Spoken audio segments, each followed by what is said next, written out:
So what makes a hydrophilic substance hydrophilic?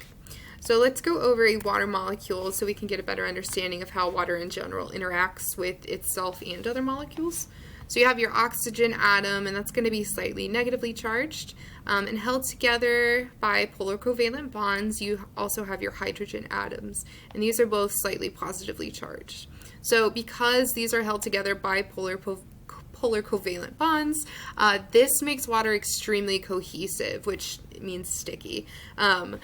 This makes it also have a high surface tension. So, when you fill a cup of water up and then you kind of keep adding drops to the top to see how much you can fill it without it dumping over. When it slightly forms that little bubble on top, that just means it has a high surface tension, and it's because it's incredibly cohesive. And so let's kind of dip our toes into what hydrophilic means. So characteristics of hydrophilic substances means that they're readily dissolvable in water. And what makes this true is they all have a charge, whether that's a positive charge or a negative charge. These substances have charges, and they are polar molecules. If they didn't have a charge, they wouldn't be able to interact with water. So examples of these hydrophilic substances are like sugars, cellulose, starches, but I kind of chose to focus in on an amino acid. So over here on the right, you have your nitrogen base, and this is going to be a positively charged group. And then over on the further right, you have a carboxylic group, and this is negatively charged. So because you have two ends that are both charged, this makes an amino acid hydrophilic. And then the opposite of hydrophilic is going to be a substance that repels water or fears water, and that's going to be a hydrophobic substance. So these are going to be things that are not readily dissolvable in water, which means they don't have a charge, which makes them nonpolar.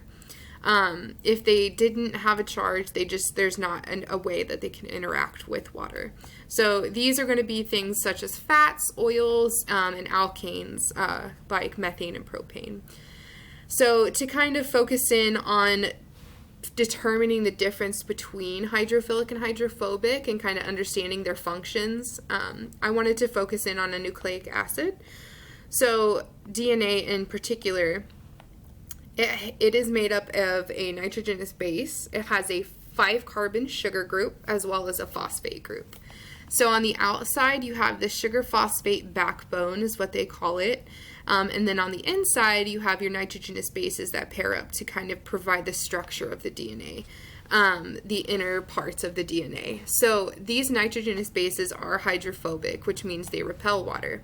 And the phosphate group, as well as the 5-carbon sugar group, are hydrophilic. So they actually love water, whereas the nitrogenous bases will repel water. And so the function of the repelling of water for the nitrogenous bases are they protect the inner parts of DNA, protect the cells of the inner part of the DNA.